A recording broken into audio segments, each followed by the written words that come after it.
Hello all, welcome to the channel. In today's video, we are going to see how to add CSV file in DeepSeek AI.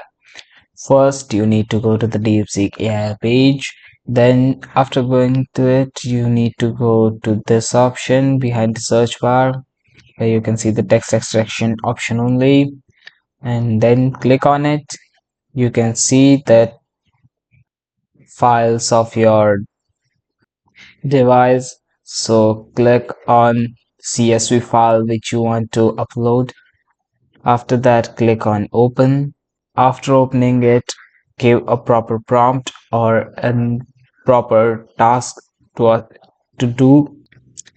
For example, I'm assigning it a task to give me the overall attendance of the employees.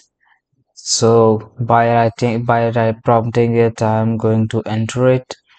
After enter it, I'll wait for its reply. As you can see, it has given me the employees overall attendance of every employee. I can get the proper attendance, or I can use this for any purpose I want.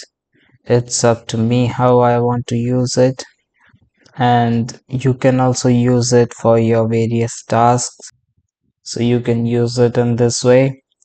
So I hope this video was useful to you. If it was, then make sure to like and share this video. Do not forget to subscribe to our channel. Thanks for watching.